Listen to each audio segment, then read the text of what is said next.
Hello my dear friends, welcome to the part 3 of Statistics Formula Revision Engineering Mathematics। आज की video में हम topic करने जा रहे हैं range, mean deviation, standard deviation, variance and relative measures of dispersion.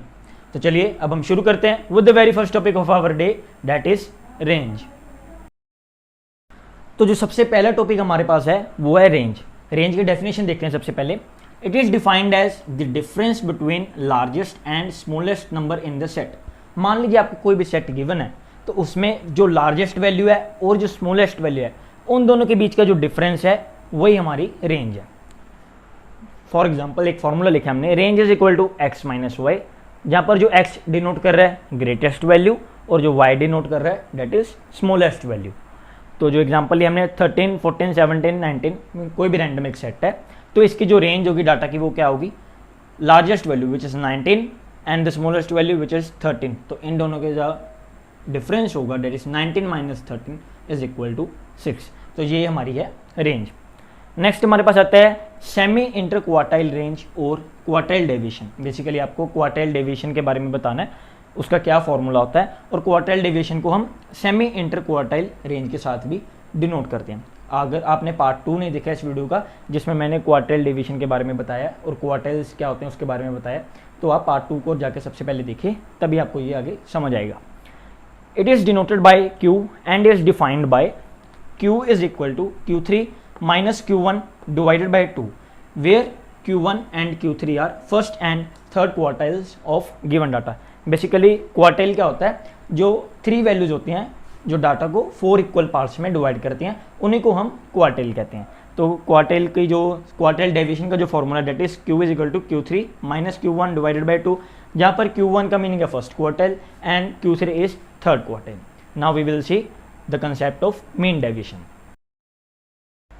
Now we will see the concept of mean deviation. Basically mean deviation के कौन कौन से वो फॉर्मूलाज हैं जिनको हम अप्लाई करके अपने क्वेश्चंस को सॉल्व करेंगे। सबसे पहले इसकी डेफिनेशन देखते हैं, मीन डेविएशन होता क्या है। It is defined as average of absolute deviations taken from an average, usually the mean, mode और मीडियन। क्या होता है भी, हमने एवरेज लेनी होती है एब्सोल्यूट डेविएशंस की जो कि हमें मीन, मोड और मीडियन से मिलती है, और इसको हम रिप्रेजेंट करते हैं विद द साइन डेल्टा।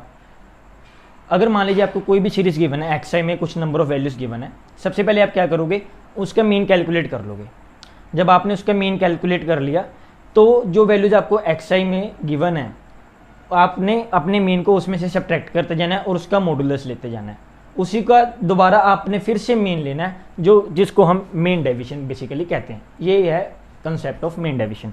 इसके जो फॉर्मूलाज हैं, very first for discrete series, जब हमें डिस्क्रीट सीरीज गिवन है मीन्स कि इसमें फ्रीक्वेंसी का कोई रोल नहीं है, तो डेल्टा की वैल्यू आएगी 1/n, that is n is total number of observation, summation iota is equal to 1 to n, जितने नंबर ऑफ टर्म्स हमारे पास गिवन होंगी, एक्स आई माइनस ए, और ए यहाँ पे डिनोट कर रहा है मीन, मोड और median, that depends upon the question which is given to you.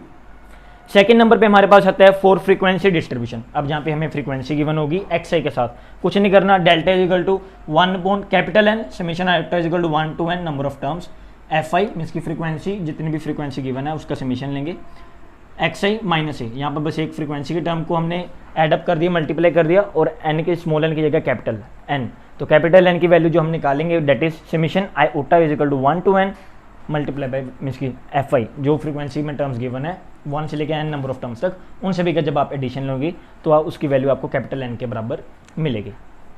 एक नोट आपने याद रखना है, फॉर कंटिन्यूस फ्रीक्वेंसी डिस्ट्रीब्यूशन जो एक्स आई है वो it is the mid value of class interval. अगर आपको कोई कंटिन्यूस फ्रीक्वेंसी डिस्ट्रीब्यूशन के में लाइक 10 से लेकर 20, तो जो उसकी मिड वैल्यू होगी तो दैट इज़ 10 to 20, तो 15, तो 15 उसकी मिड वैल्यू है, वही हमारी एक्स आई की वैल्यू में काउंट होगी। ये उस केस में आपको अप्लाई करना है जहाँ पे आपको कंटिन्यूस फ्रीक्वेंसी डिस्ट्रीब्यूशन का केस गिवन हो।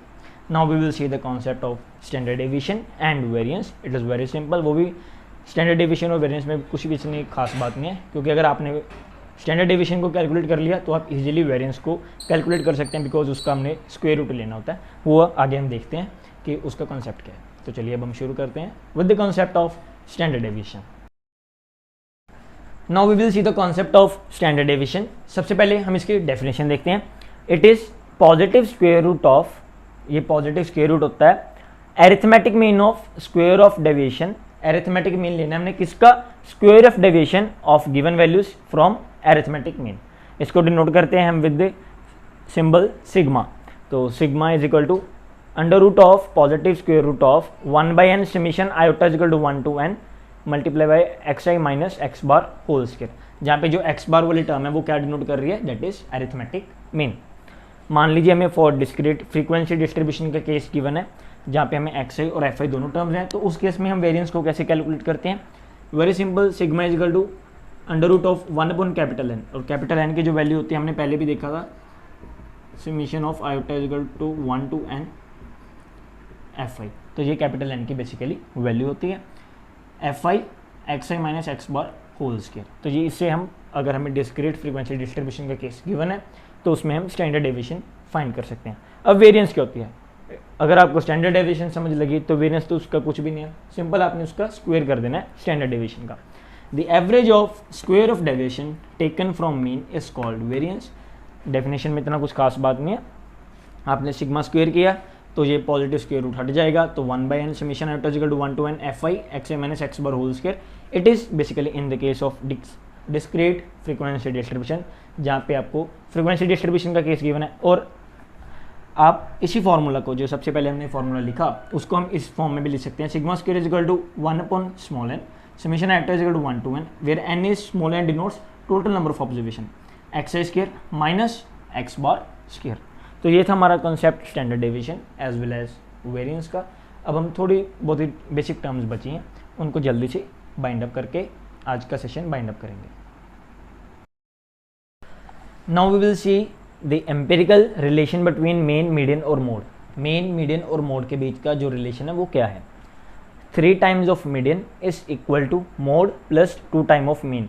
It is very very important. अगर आपको मीडियन, मोड और मीन कैलकुलेट कर रहे हैं आगे किसी भी क्वेश्चन में, मान लीजिए आपसे मीडियन के बारे में पूछ लिया, उन्होंने आपको मोड और मीन की वैल्यूज दी हुई हैं, तो आपको ये फॉर्मूला यूज़ करना है जिससे आप सिंपली मीडियन की वैल्यू कैलकुलेट कर सकते हैं, जब कोई भी इनमें से 2 वैल्यू गिवन होगी और आपको थर्ड वैल्यू को कैलकुलेट करने के लिए कहा होगा। Now there is empirical relation between measures of dispersion. Dispersion in the statistics it is basically mean कि वैल्यूज कहाँ तक स्कैटर हुई हैं, उसको हम डिस्पर्शन की कैटेगरी में रखते हैं। तो 4 times of SD is equal to 5 times of MD is equal to 6 times of QD, जहाँ पे SD डिनोट करिए हमारी standard deviation, MD is mean deviation and QD is quartile deviation. अब ये कुछ बेसिकली छोटे छोटे 5 फार्मूलाज हैं जो कि आपको हेल्प कर सकते हैं, आपको 1 और 2 मार्क्स के क्वेश्चन में पूछे जा सकते हैं। सबसे पहले हमारे पास है coefficient of range. Coefficient of range का जो formula that is L minus S divided by L plus S. L is the largest value in the set and the S is smallest value in the given set. Now there is coefficient of quartile deviation. Quartile is Q3 minus Q1 divided by Q3 plus Q1, where Q1 denotes first quartile and Q3 denotes third quartile. Coefficient of standard deviation is standard deviation, that is sigma divided by mean, which is x bar. अगर आपको coefficient of standard deviation आ गया तो coefficient of variation it is very simple, कुछ नहीं करना, ये लिखना sigma by x bar multiply by 100 and the last one is coefficient of mean deviation. mean deviation का फॉर्मूला है mean deviation divided by average from which it is calculated. Basically उसको आपने mean के साथ डिवाइड कर देना है। तो ये था आज का हमारा बेसिकली कॉन्सेप्ट, जिसमें हमने आज टॉपिक्स जो हमारे रेंज हो गया, वेरिएंस हो गया, स्टैंडर्ड डेविएशन होगा, उन सबको डिटेल में डिस्कस किया। अगर इनमें आपको कोई भी क्वेरी है तो आप कमेंट सेक्शन में लिख के छोड़ सकते हैं, मैं जल्दी से जल्दी आपके सारे डाउट्स सॉल्व करने में आपकी हेल्प करूँगा। May God bless you all, thank you very much.